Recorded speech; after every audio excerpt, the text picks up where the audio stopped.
Ce n'est pas une chasse aux sorcières parce que ça fait 3 ans que nous sommes en train de travailler à assainir l'espace politique.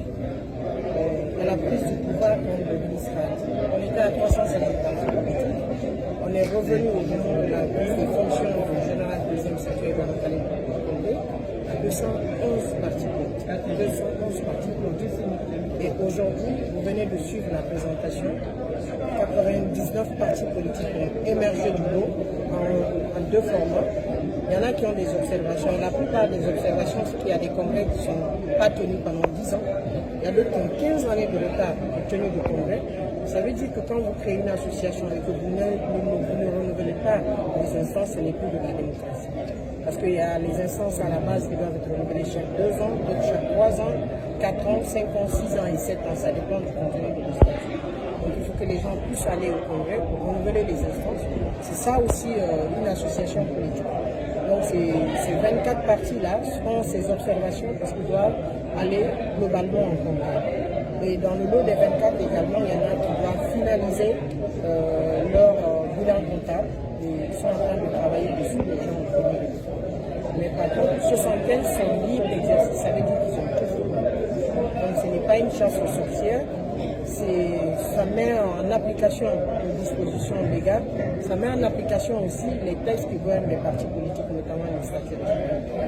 Bon, je pense qu'ils se sont retrouvés dans le lot des suspendus parce que nous avons analysé ceux qui n'ont pas eu accès à leurs documents. Ceux qui gouvernent actuellement le parti en l'absence des premiers leaders, globalement, ce qui nous a été donné, les lettres ont été notifiées, c'est-à-dire tel document, l'état financier avec quelqu'un soit qui est en difficulté ou qui se retrouve dans une position où il ne peut pas envoyer le document. Donc ça prouve aussi que la méthode de gestion des associations politiques doit changer.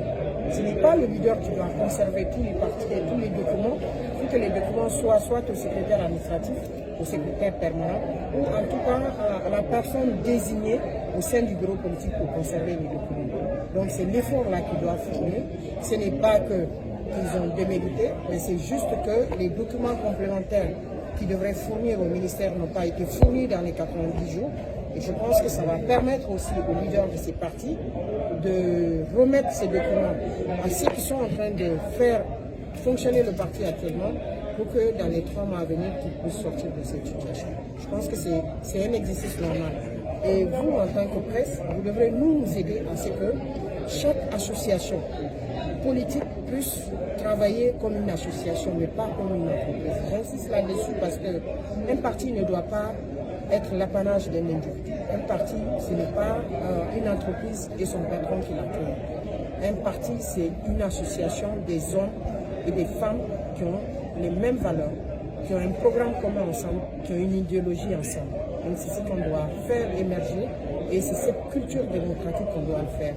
En l'absence de culture démocratique, quelqu'un qui a passé 50 ans à gérer son parti sans pouvoir céder, donc ça veut dire que c'est une entreprise personnelle.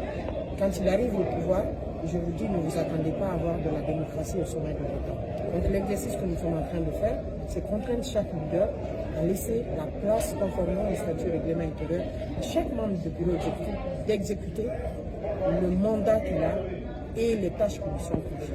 Donc ça rentre dans l'organisation normale de toute association, fût-elle politique ou association apolitique, tout le monde est structuré de cette façon.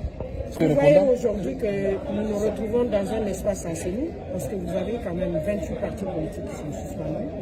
Vous en avez 4 qui sont en observation, ça vous fait 32 partis politiques, et vous avez 99 qui vont exercer. Ça veut dire que c'est 130 partis qui restent à la République. Retenez ces 130 partis politiques qui existent désormais légalement en République de Guinée. Même si les autres sont en suspens, ils vont remonter la pente. Ceux qui sont en observation, ils vont fournir les dossiers complémentaires.